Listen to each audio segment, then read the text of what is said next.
Hi, I'm Misha Daniel from Innovative Learning, and I just want to talk to you today about using Flubaroo with forms to create assessments that can be graded very easily and effortlessly. You won't have to do hardly anything at all to do this, and you won't have to be printing out bubble sheets or answer keys or even the tests themselves because everything can be done completely online. So what we're going to do is we're going to take a look at my screen here, and you'll see that I called this one President's Quiz, okay? And what I did was I came up with some questions. Now, the first question that I came up with was for them to insert their full name in a text box. And here's that text box right here. And then I asked them some questions. And you can ask any kind of question that you want, whether it be multiple choice, true, false, if you want them to put some text in there. Whatever type of question that you want to choose from forms, you can do that. You can make as many questions as you want as well. Once you do that and you send out the form, then you're going to be getting responses. And if you look right up here, it shows that I already have 5 responses. So I'm going to go ahead and click right in there. And I'm going to say I want to view the responses. And now look at this. It's going to come up and it's going to be a spreadsheet. Now, if I have everybody in my class who do this, not just 5, I'm going to have a whole lot of information that I'm going to have to go through. I don't want to have to do that. So what I'm going to do instead is I'm going to have Flubaroo do it for me. Now that I'm in the Google Sheets, which is where the data lives, I can actually add the Flubaroo add-on and use it. So if I go right up here to add-ons, and you'll see that I already have Flubaroo right there. But if I didn't have it, I just click Get Add-ons. I look for Flubaroo, and then I add it. And then I can use it any time that I use the data portion of forms.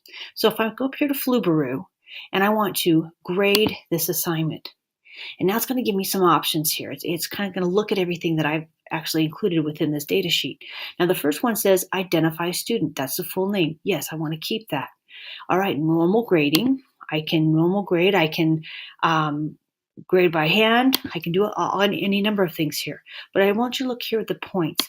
I have a 1 to 10 point scale. I can make I can make each question from having worth 1 point or worth 10 points. All right. So and then it also will give you the question of what it is. So okay, that all looks good. I have the questions all good. So I'm going to click continue. And now it's going to ask me, okay, well, which one am I going to grade off of? Which one's going to be my key? Now, if I want to be really quick, I would go ahead and I would put answer key as my name, and then I would find the name right here.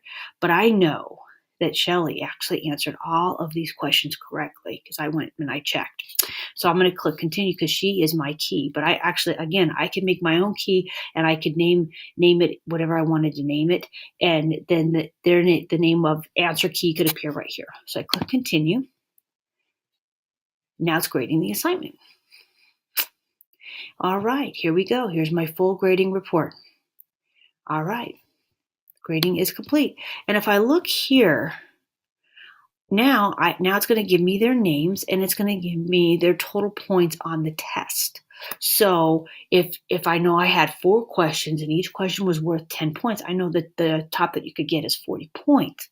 So if I look here, I see that Larry, he missed one, so he got a 30, so he got a 75%. I'm sorry, Larry.